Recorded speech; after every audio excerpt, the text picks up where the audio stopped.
नमस्कार। 12वीं कक्षा की राजनीति विज्ञान की पुस्तक स्वतंत्र भारत में राजनीति का अध्याय 7 आज हम आपके सामने लेकर उपस्थित हुए हैं और अध्याय का नाम है जन आंदोलनों का उदय। इस अध्याय में अलग अलग समय पर भारत में खासकर 70 से लेकर 90 तक के दशक में जो आंदोलन चले उनके बारे में बताया गया है। कोई वर्तमान सामाजिक व्यवस्था को बदलने के लिए या फिर कोई कुरीति को समाप्त करने के लिए लोगों द्वारा जो सामूहिक कार्रवाई की जाती है उसको ही हम आंदोलन का नाम देते हैं। तो आज के इस अध्याय में हम बात करेंगे चिपको आंदोलन। क्या था ये चिपको आंदोलन, कहां पर चलाया गया, इसके बारे में आज हम जानेंगे। इससे पहले 2-3 बातों के ऊपर, क्योंकि पर्यावरण से संबंधित था तो पर्यावरण के बारे में जान लेना जरूरी है।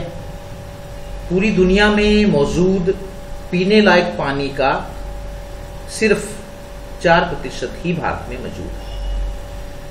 ये एक चिंताजनक स्थिति है जिस पर हम ध्यान नहीं दे रहे हैं और जिस पर लोगों का ध्यान दिया जाना जरूरी है। सिर्फ 4% भाग ही हमारे पास पीने लायक पानी है। और भी हैं कुछ चुकाने वाले तथ्य। अगले 10 वर्षों में हमारी पृथ्वी आज से 4 डिग्री और गर्म हो जाएगी। जितना आज टेम्परेचर है उससे और 4 डिग्री गर्म हो जाएगी। हिमालय के ग्लेशियर तेजी से पिघल रहे हैं, इसलिए हम सभी को ग्लोबल वार्मिंग, जिसको वैश्विक ताप वृद्धि कहते हैं, को रोकने के लिए अपना हर संभव पूरा योगदान करना चाहिए। क्या कर सकते हैं हम? अधिक से अधिक पेड़ लगाएं, अधिक से अधिक जल बचाएं, पॉलिथीन का उपयोग न करें और प्लास्टिक को न जलाएं। ये तो हम कर सकते हैं। अगर हम चाहें तो ये थोड़ा सा भी योगदान अगर हम करें तो अपने पर्यावरण को बचा सकते हैं। चिपको आंदोलन चित्र देखकर आपको आभास हो रहा होगा कि जो महिलाएं हैं वो किस तरह से चिपकी हुई। चिपको का अर्थ होता है चिपक जाना। सिंपल सी बात है, कोई ज्यादा हेर फेर नहीं है इसमें। तो इसका सीधा सा मतलब है चिपक जाना। किससे चिपक जाना?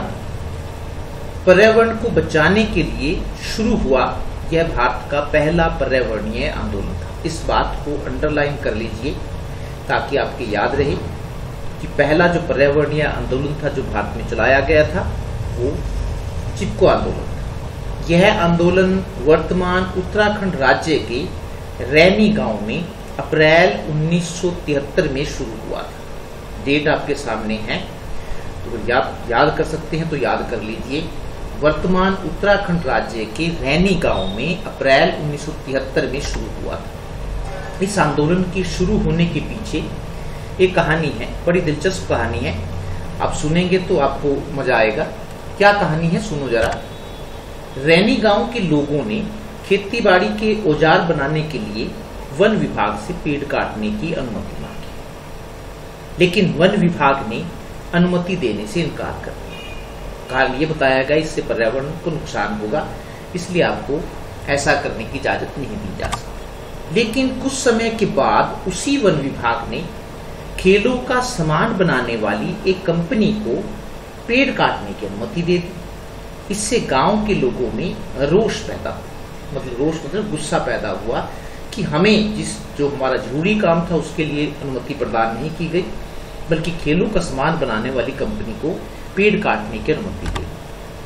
जब कंपनी का ठेकेदार अपने कर्मचारियों को लेकर पेड़ काटने के लिए गांव पहुंचा तो गांव के आदमी काम से बाहर गए हुए थे, जैसा आमतौर पर होता है। अतः गांव की महिलाओं ने उन्हें पेड़ न काटने की सलाह दी। लेकिन जब ठेकेदार ने महिलाओं की बात नहीं मानी तो महिलाएं पेड़ों से चिपक गई और कहने लगी कि पहले हमें काटो, बाद में पेड़ों को काटना। इसका परिणाम यह हुआ कि ठेकेदार के आदमियों को बिना पेड़ काटे ही वापस लौटना पड़ा। ये है चिपको आंदोलन की जननी, गौरा देवी इनका नाम है। बड़ा ही योगदान है इनका इस आंदोलन में। तो आपने याद रखना है कि चिपको आंदोलन में जो एक महत्वपूर्ण योगदान है महिलाओं का आंदोलन था, क्योंकि महिलाएं ही पेट से चिपकी थी, इसलिए ये सबसे पहला महिलाओं का आंदोलन माना जाता है। कोरा देवी इसकी जननी है। रैनी गांव से शुरू हुआ यह आंदोलन पूरे गढ़वाल क्षेत्र में, गढ़वाल उत्तराखंड में ही आता है, पूरे गढ़वाल क्षेत्र में फैल गया। इसलिए जगह जगह पेड़ों को काटने का विरोध हुआ। परिणाम यह हुआ कि राज्य सरकार को कंपनी को दिया गया पेड़ काटने का आदेश वापस लेना पड़ा। चिपको आंदोलन के प्रभाव, हर आंदोलन के जब आंदोलन चलाया जाता है, लोगों की मांग होती है, तो उसके प्रभाव जरूर पड़ते हैं। तो चिपको आंदोलन के प्रभाव क्या पड़े? पहला, सरकार ने अगले 15 सालों के लिए हिमालय क्षेत्र में पेड़ काटने पर रोक लगा दी। ये एक महत्वपूर्ण निर्णय था। इस आंदोलन का सबसे बड़ा भारी प्रभाव था कि अगले 15 सालों तक या अगले 15 सालों के लिए हिमालय क्षेत्र में पेड़ काटने पर रोक लगा दी। दूसरा, इस आंदोलन से प्रेरणा लेकर लोगों ने देश के कई भागों में ऐसे ही, जब यहाँ पर उत्तराखंड में ये आंदोलन सफल रहा और पर्यावरण को बचाने के लिए था, पेड़ काटने से रोकने के लिए था, तो जब यहाँ ये आंदोलन सफल हुआ तो इस आंदोलन से प्रेरणा लेकर लोगों ने देश के कई भागों में ऐसे ही आंदोलन चलाए।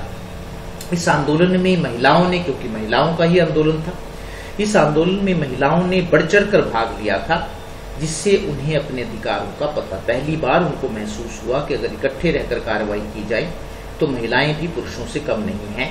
तो इससे महिलाओं को अपने अधिकारों का पता चला। यह आंदोलन अहिंसक ढंग से चलाया गया था, इसलिए यह आंदोलन गांधीवाद का, गांधी जी जो अहिंसा है, जो अस्त्र है अहिंसा का, वो गांधी जी का अस्त्र माना जाता है कि जो बात आप हिंसा करके बात नहीं मनवाई जा सकती, लेकिन अगर आप अहिंसक बने रहे तो आप अपनी बात को मनवा सकते। तो क्योंकि इसमें उन्होंने, महिलाओं ने सीधा सा कह दिया था कि पहले आपने हमें काटना है, बाद में पेड़ों को काटना है, तो हम कह सकते हैं कि यह अहिंसक आंदोलन था। इसलिए यह आंदोलन अहिंसक ढंग से चलाया गया था, इसलिए यह आंदोलन गांधीवाद का प्रतीक बन गया। आगे चलकर इस आंदोलन में भाग लेने वाले लोगों ने अपनी बातों को मनवाने के लिए उन्हीं तरीकों का प्रयोग किया जिन्हें गांधी जी अपनाते हैं, जैसे फास्ट रखना, व्रत रखना, अपनी बात को भूख हड़ताल करना। तो ऐसी बहुत सारे तरीके अपनाए गए जिसके द्वारा लोगों ने अपनी बात को मनवाया। धन्यवाद। तो